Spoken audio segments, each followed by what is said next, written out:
Good morning. Welcome to the iconic weekly live show with myself, Afton Porter, your life coach and fashion stylist. Today, we're talking about the power of imagination. We all have imagination as part of our intellect. It's a powerful tool that we use, and we use it every day. And I know you might hear, oh, when you were a child, you had your imagination, and then as you get older, you've lost it. Well, the truth is, you actually are using it, just not in the same way. When you're a child, you are more open to new things. You're open to big and wild, and you dream, and you can imagine walking on the moon and all the amazing things that you can create and become and explore. As we get older, our imagination changes, and it usually changes in the opposite direction. Instead of imagining all the beautiful and wonderful things that we can create and do, explore, and become, we're imagining all the horrible things that could happen to us and to those that we love and that we try to do. We imagine everything not working out the way that we planned. We imagine our neighbor talking about us. We imagine our boss or our coworkers talking about us in an undignified way, in a way that we are maybe ashamed or don't feel comfortable around. We imagine when we go to the store, the person ringing up our groceries is looking at us in a certain way, is noticing our big nose or our big hair or tummy or all the things that we can imagine, right? In in the way that is not helpful for us. You could use imagination to create, like all the painters and writers and philosophers and inventors. They use their imagination to create something that wasn't on the earth before. But unfortunately, most of the time, on the daily that we're using our imagination, we're using it to justify why we can't do all those wonderful things that we want to do, that we dream to do, that we do think about doing someday. But unfortunately, now's not the time. We're not ready. We're not smart enough. We're not good enough. We're not worthy. We're too old. We're too young. There's always something that's not right about us. And most of the time, those who choose to get plastic surgery are unusually beautiful, but they imagine people looking at a certain body part of ours and thinking that there's something wrong with us. We believe there is something inside of us not right. And this sort of imagination is not helpful. It is keeping us from creating the life that you want to live. Just like philosophers and poets and inventors are creating something that might be physical that you could see or hear, enjoy, or touch, we are creating our life in much of the same matter. We are creating our life by what we believe is possible for us. The way that you view yourself is how you are imagining you. It may or may not be a realistic view of you, but because I know women like you, I know that you are not seeing the true value that you really do hold. But we believe other people are seeing that, but they're not. There are a few people that may come up across superior, that they believe they're better than everybody else, and they might not treat people very kindly or nicely. But what they found is when they study those people, they really do believe that they are more inferior. They're just coming crossed. They're putting up this upfront, this hold, this wall to appear more worthy and likable and admirable. Okay, but most likely when those who are acting that way, they are not feeling that way. And I call this our wild brain. Our wild brain is offered a thought, whether that we thought it, someone told us it is entering our brain and our body is reacting to that situation. Imagine watching a movie. When you're watching a movie, your heart will start racing, even though you're not in that situation. Your mind doesn't know the difference. Doesn't know the difference whether you're actually going through that experience or if you're watching it. You might have the same thing happen when you're watching the news. You hear some scary stuff. What happens? Our heart starts racing as if we are needing to it's our body is responding to a situation that feels real that it needs to get out of. We're responding to that movie in a way that our body's like, okay, I need to do something about this and I need to do something now. Okay. There's a couple different ways that our body wants to respond to a situation that it feels threatened. Okay. You have the fight or flight, right? Where you want to run the situation or you need to defend, attack, put up walls. What are some other things that we do? Um, yeah, our body is reacting.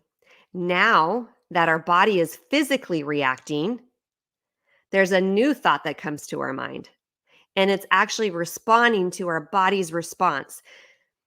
So now it feels even more real. When I'm watching a movie and my heart's racing and my palms are sweating, also with the news, and I feel uncomfortable, I get up and leave the situation. It's really hard for me to sit and watch. My body's response to that is to leave, is to separate myself from that situation.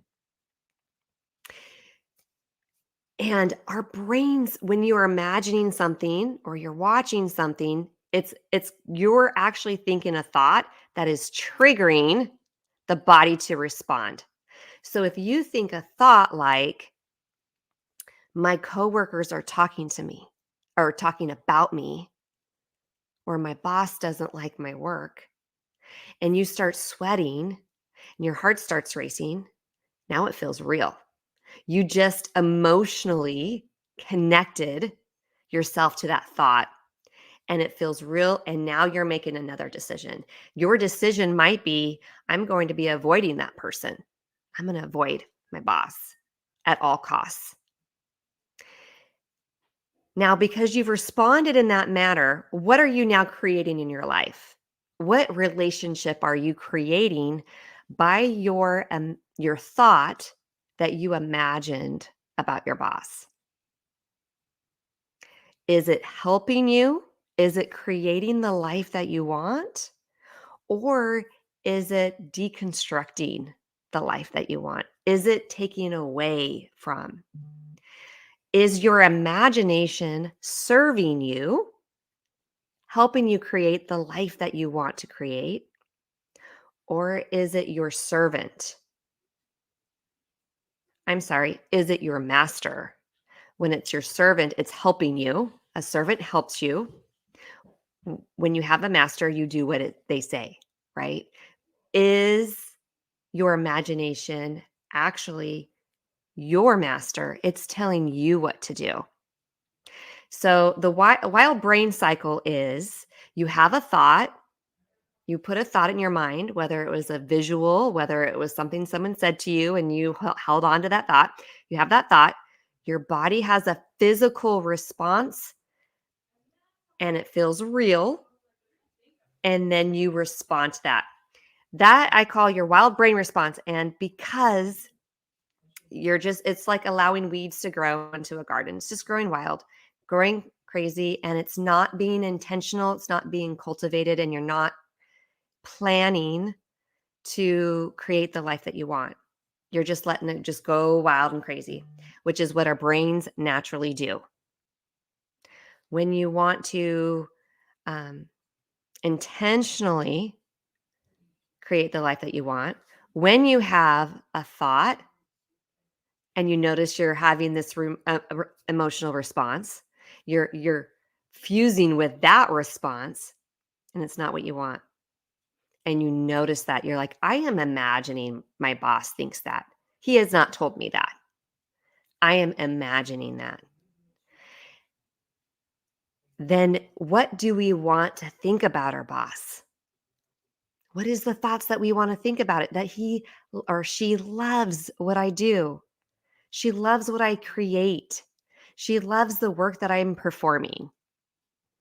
And I know that because she hasn't said that she doesn't, right? And so and then you want to continue cultivating that relationship, showing up for her and for yourself so that you can create the life that you want. So you can get that promotion. So, I'm assuming that's, you would want to be doing if you're working. But whatever it is, whatever your goal is your imagination serving you? Are you imagining that position? Are you imagining that thought? Because it's creating your relationships. It's creating your life. It's creating your relationship with yourself. So this also works on yourself. I kind of mentioned that a little bit ago. What you imagine other people thinking about you, right? How do you view yourself? Do you view yourself as someone? Are you imagining yourself as someone who is successful and showing up and doing the work that they want to do? Or are you imagining her as someone who makes lots and lots and lots of mistakes, even though that's okay? We all do, right? But but in a despair situation. Okay. So I want you just to look at them at how you're imagining things and how it's helping you. How is it creating the life that you're living? That is the key point that I want you to look at, because whether or not you choose to go skiing with your friends, so many years I was afraid to go skiing. I would imagine going skiing and breaking my leg. Could I? For sure. I could, but I never did. Do I have do Did my dad? Yeah, he has. I've had a brother have to be helicoptered, airlifted to a hospital. But that's not my story. That wasn't true for me. I was imagining that. And it prevented me for skiing for many years. And we've had so many memories as a family with my children going skiing in the winter. So, what are you imagining? How is it affecting your life? Is it creating the life that you want, or is it holding you back? Is it creating you to put up walls? Is it hurting your relationships? Is it causing you to have sweaty palms and heart rate? Your imaginations are affecting your health 100%. Your body doesn't know the difference. The thoughts that you are feeding your body is your emotional well-being. It's the emotional food for your body. And whatever we want to imagine is going to affect the decisions that we make. So think, is it serving me, or is it being my master? Okay. That is how a style icon thinks. And I'm here to help you think like a style icon. I'm here to help you see the things that you're imagining, see the things that how your body is responding to it. That's going to make it feel real, whether it's going to serve you or help you. You want to have that emotional connection if you want it to serve you, because then you could show up even more powerfully. Because both ways, once you have a picture in your mind and you emotionally attach to it, you show up powerfully. You show up differently, whether that's actually creating the life that you want or it's creating the life that you don't want. All right. Until next week, think like a style icon.